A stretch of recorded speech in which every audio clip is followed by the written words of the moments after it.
আমাকে নিয়ে বলছে বলছে আমার বাপকে পর্যন্ত ছাড়ে নাই মানুষটা, আমার বাপকে নিয়ে পর্যন্ত এতগুলো বাজে কথা বলছে ও। বিয়েতে সবকিছু করছে আলহামদুলিল্লাহ, মোটামুটি যতটুকু করা যায়, যতটুকু সাধ্য মতো। যেহেতু ওই বছরই 2024-এরই জানুয়ারিতে আমার ভাইয়ার বিয়ে হয়েছে, এপ্রিল আবার আমার বিয়ে হুট করে নেওয়া দেশে আসছে। তো সবকিছু অ্যারেঞ্জ করে আমার আব্বুর পক্ষে অনেক বেশি কমপ্লিকেটেড হয়ে গেছিল। তো আব্বু হচ্ছে অনেক ঋণ টিন করে দেন হচ্ছে বিয়েটা হয় আর কি, সম্পূর্ণ হয়। ইভেন এখনো পর্যন্ত আমার আব্বু ঋণের টাকা দিচ্ছে, এখনো শোধ হয়নি। এমন না আমরা অনেক বড় লোক মানুষজন না। আমার ভাইয়া জব করে, ওর বউকে নিয়ে ঢাকায় থাকে।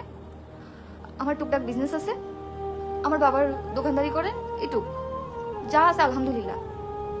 কিন্তু সবকিছু জেনে শুনেই তো আসে। ও যে আমার বাবাকে নিয়ে এতগুলা কথা বললো,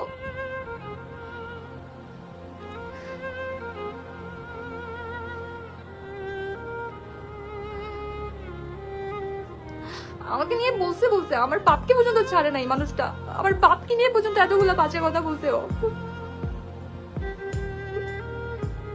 অথচ একদিন আমাকে আমার আব্বু আর আমার চাচু বলতেছিল খুব গর্ব করে, দিদি তুমি যদি লাইফে কোনো ভালো ডিসিশন নিয়ে থাকো, এরকম একটা ছেলেকে চুজ করতে হচ্ছে, এটা খুবই ভালো, তোমাকে খুবই ভালোবাসে।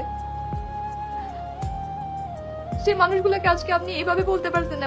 আমি সত্যি আমার যখন থেকে আমি আপনার পোস্ট গুলো দেখছি, আমি এখনো পর্যন্ত ঠিক মতো খাইতে পারতেছি না, আমার পুরো শরীর কাঁপতেছে যে একটা মানুষকে ছোট করার জন্য, অপমান করার জন্য এত নিচে নামতে পারে।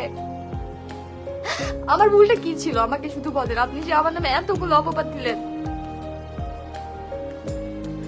আপনি করতেছেন খারাপ কাজ, নিজের খারাপ কাজটা ঢাকার জন্য আপনি আজকে আমার আমার আমার বাপ কাউকে ছাড়েন নাই, সবাইকে একদম রাস্তার মানুষ বানাই দিলেন।